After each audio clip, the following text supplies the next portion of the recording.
The lawyer's words were knives. She can't even afford proper meals. These innocent children go to bed hungry because of her neglect. The courtroom murmured. The judge's brow tightened. And me? I sat silent, powerless. Because he was right. I couldn't defend myself. Not because I was guilty, but because he had taken everything. The accounts, the savings, the proof. He'd starved me on paper so I'd look unfit in person. It was his favorite trick, not just to wound me, but to make the wound look self-inflicted. I gripped the edge of the table, knuckles white. My throat burned with unshed words. For months, I had carried shame like a second skin. But then, small footsteps. My daughter, just 9, walked forward. Her hands clutched a shoebox, taped and bulging. She placed it in front of the judge. "Your Honor," she said, her voice trembling but clear, "Daddy told me to hide these receipts." The room froze. The air fractured. The judge leaned forward, eyes narrowing. The lawyer's smile faltered. And I inhaled for the first time in months. Inside the box were receipts, dozens of them, bundled in rubber bands. Groceries, school supplies, shoes, medicine, all bought by me. Paid with cash I'd scraped together, hidden from him after he froze my cards. Proof. My daughter had been watching. She'd known where I kept them. She had saved me. I hadn't always needed saving. When I first met Daniel, he was all charm. Hands that never shook, a voice that could sell anything. He looked at me like I was his missing piece, and I believed it. We built a house, a family, a life. But a man who needs control can't share it. What began as subtle, the way he revised my grocery lists, the way he handled every bill, soon became absolute.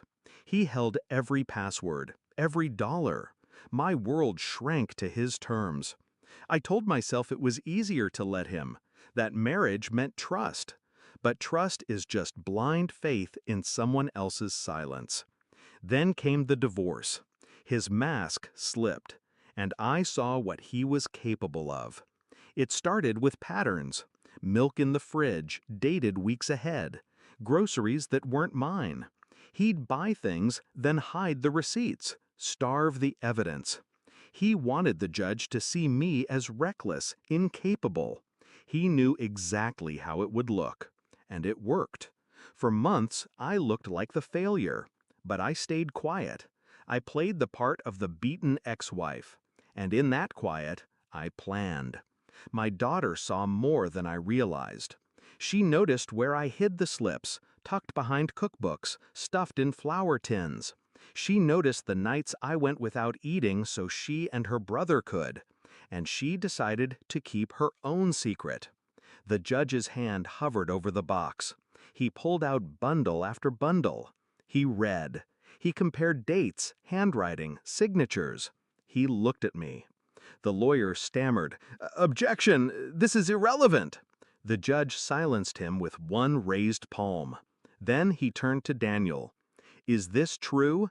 Did you instruct your child to conceal these from the court?" Daniel's jaw twitched. He opened his mouth. Nothing came out. For the first time, the man who'd rehearsed every angle, every lie, stood speechless. My revenge wasn't loud. It wasn't some grand declaration.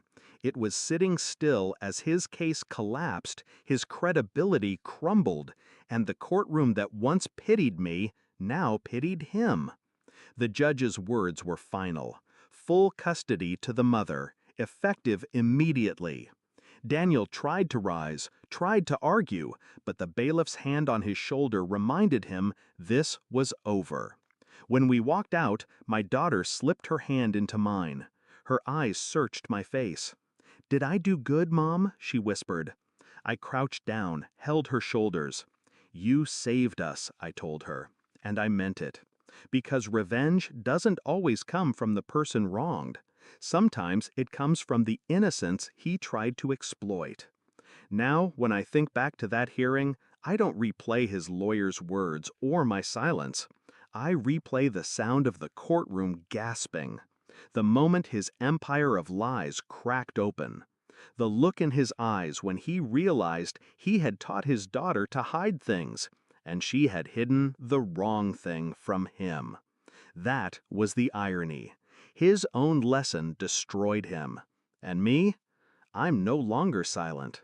Because the best revenge isn't screaming your truth, it's letting the truth scream for you.